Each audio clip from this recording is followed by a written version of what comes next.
What's going on, fam? It's your boy Lazy Lightsaber back at it again for another one. And today we're gonna go ahead and cover just the major news stories going on in the Nintendo Switch universe, all the latest updates. We have a lot of catching up to do as there's a lot to get into. We're gonna talk about that new Red Dead Redemption, that Metal Gear Solid, what's going on with that.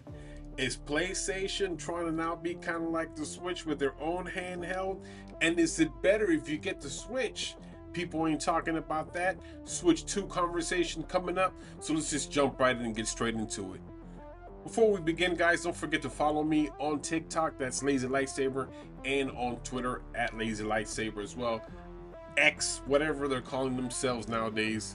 It doesn't really matter. But the first story I want to get into today is the fact that Red Dead Redemption, not 2, but the first one, was remade for the PlayStation and the Nintendo Switch. And what's crazy is it runs better on the Switch than the original version did on those other consoles. So a lot of people were at first were wondering, oh, is it going to be better? Well, they finally did a side-by-side comparison, and they also showed that it's actually currently running at 30 frames per second locked in. It looks a lot cleaner. They actually did a comparison between the original version and the version that's out now.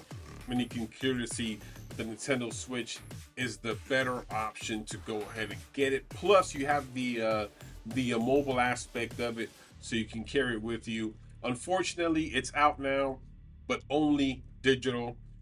However, it will come out later in October on a physical copy, and that's when I'm going to get it. My only concern with this game specifically is it going to come all in one cartridge? I hope Rockstar and Nintendo come up with something where, like, okay, let's just do it. If you put Zelda Tears of the Kingdom on one cartridge and you put Witcher 3 on one cartridge, I'm hoping you can do the same for this game and put this game on one cartridge. That's the only way I could see it being a success. I would hate to get it day one and it's half of the games downloadable, because that would really suck. Don't get me wrong, there are some critiques as the game is not running at 60 frames per second, and there's some, occasional graphic hiccups. It doesn't look like, something that would look on the PS5 or how it should look, or what fans were actually wanting, a complete remaster of it, or, you know, type of deal. And that's unfortunately not what was given. But I'm actually cool with what was given, and I'm okay with it. Bring it out. As long as I get it on the cartridge, I think I'm going to be okay with it. So let's go ahead and move to the second thing. Switch 2 news. There's a lot of talking going on about this right now. Switch 2, Switch Pro, Switch whatever. I've heard rumors that they're not even going to call it the Switch. They're going to drop that whole name and come out with a whole kind of still handheld, but a whole different setup. I don't know how much of that is true. There's a lot of speculation right now, but apparently some industry insiders know. I don't know how they know, but it is what it is. I think right now we can only go on certain facts. So that's what I'm going to present to you here. So VGC, I'm sorry, cites multiple Nintendo insiders. So we're going to use this as fact because that's all we can go by. But they say that they know people on the inside of Nintendo that told them that basically the company is planning on a 2024 new Switch or new console release. Definitely believable. I can stand with that. They should bring that out next year because the Switch has been out already, what, since 2017, and it's a little outdated. Their hardware could use a lot of improvement. So I can believe that for sure. So let's go ahead and move on to this article here, to the next phase of it. Apparently, they're going ahead and say that the console is going to have an LCD screen, not an OLED. That's a you know what? It's upsetting. I don't understand. You are they going to bring out a Switch 2, assuming that they use that name, let's say, for the sake of this conversation. So you're going to come out with the Switch 2 with the regular LCD panel in 2024, and then all you're going to do is do what you did with the Switch, come out with a later model and call it the Switch 2 OLED. I think that's just trash.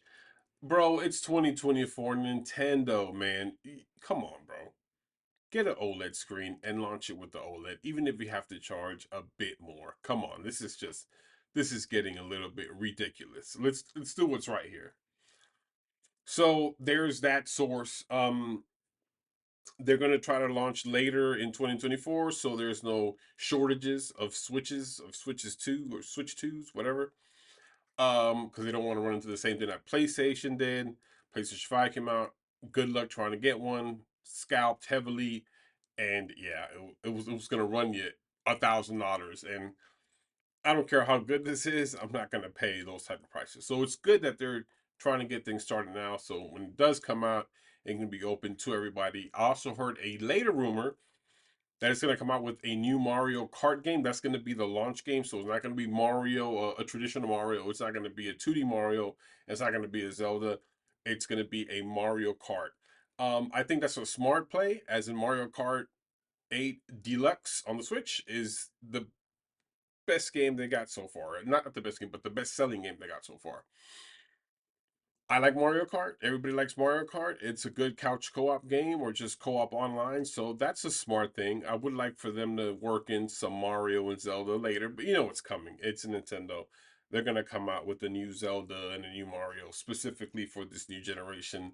And and the whole Tears of the Kingdom thing, like it's gonna be a whole different new Zelda, not related to that.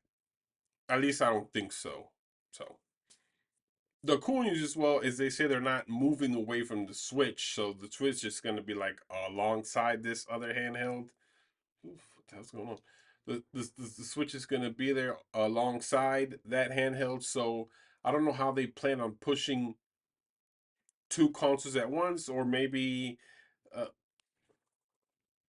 so yes, I'm not sure how they're going to handle that, where you have still the Switch there. I'm sure there's going to be games that are going to continue to come out exclusively for the Switch. If there's something that they can put on both, they're going to go ahead and put on both, and then have this new Switch 2 alongside the Nintendo Switch. I hope there's backwards compatibility, but I doubt it. I'm sure it's still going to be cartridges because then Nintendo loves to do that. They love to control their physical media, which is good. It's good. I prefer physical media, even though it's going away. Um, but yeah, so we'll see how that all hangs into play. So let's go on to the next one. This next one is actually from the Metal Gear Solid remakes that are coming to the Nintendo Switch, the Xbox, and the PlayStation. Apparently, the Switch version is 720p, 30 frames per second, and these are older games. 720p docked is ridiculous.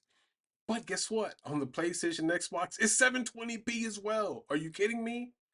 So it's coming out 720p, 30 frames per second on the Switch version, and all the other versions are getting it at 60 frames per second.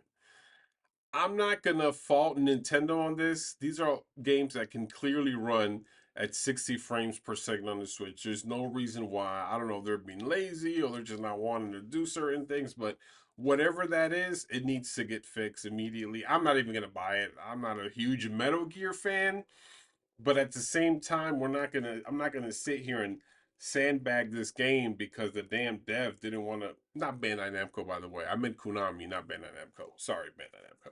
I meant Konami. I'm not gonna sit here and sandbag this game though, when Konami could have done what was needed. So that to me, yeah. So the Metal Gear Solid collections coming out October 24th.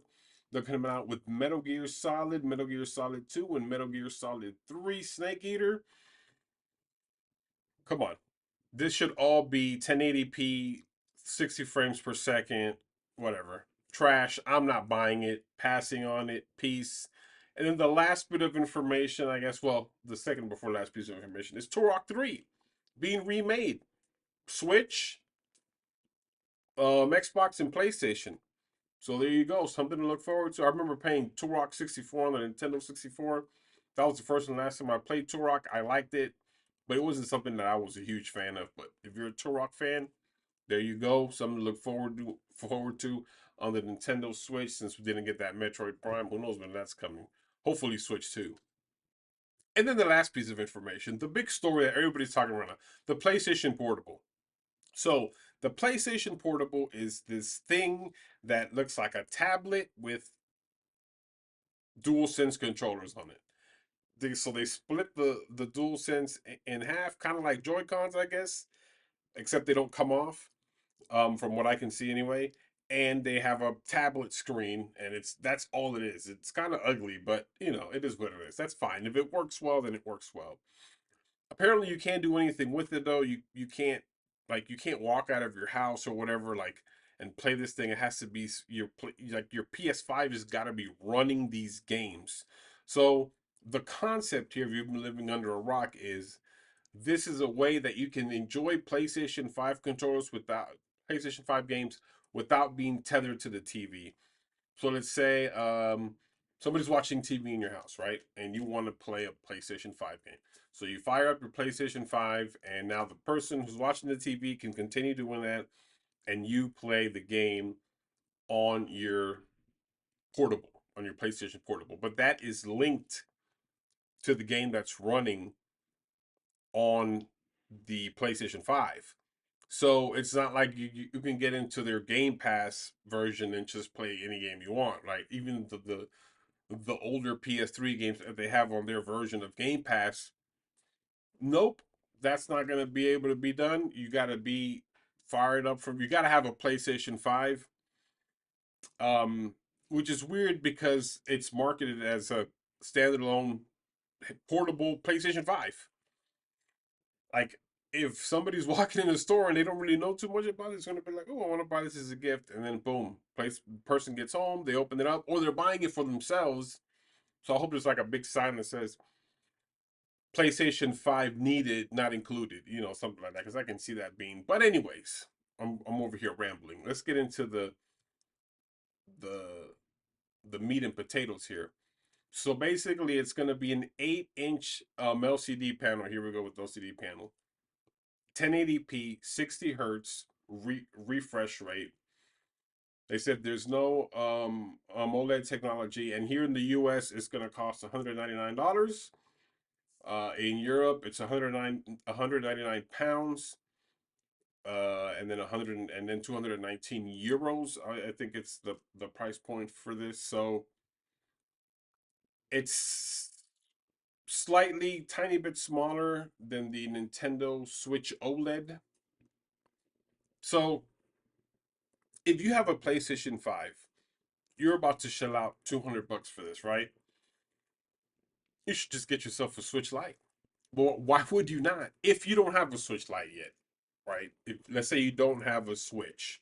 If you have a Switch, then you already have a Switch, so you know you're just going to get this for what it is. But because if you only have a PlayStation 5 and you shell out 200 for this, then you'll be stuck to its limitations and only what it can do. That's it. You can only play those games that you have on a PlayStation 5. However, if you get a Switch Lite for $200, now you open yourself up to Nintendo games and everything Nintendo has to offer while still maintaining your PlayStation 5. So there's definitely an upside there. So, like, maybe you've never played a Nintendo Switch. You don't have one, but you see the commercials of Tears in the Kingdom. Bam, $200, you got yourself a Switch Lite, and now that opens the whole Nintendo platform of the Switch into your fingertips. So that's where I'm going at with this. For people who already have a Switch, already have a PlayStation, then I can see why they would be going for this, because they know the lure of portability on the Switch because they already have one, and this can do that kind of same thing in a way for them on the PlayStation 5. So, anyways, guys, that's it. Wrapping up all the top things so far. If there's more news coming up, I'll definitely go ahead and shoot it out on the channel. Don't forget to subscribe, like, comment below as well about everything that we spoke about. Do you agree or disagree with this PlayStation Portable thing versus Nintendo Switch versus Switch Lite instead of this thing? Let me know your thoughts on Red Dead Redemption coming to the Nintendo Switch, on Konami shooting themselves in the foot with this Metal Gear collection that's trash, and with Turok 3. As always, peace. May the force be with you. Sell 5 pound on the block. Ain't you ever seen a young player clown in the draw? Ain't nothing to a G. Spit fluently. Groups are pursuing me as if it's more than two of me. Money my Chevy earned, and Tuesday is ocean blue 20.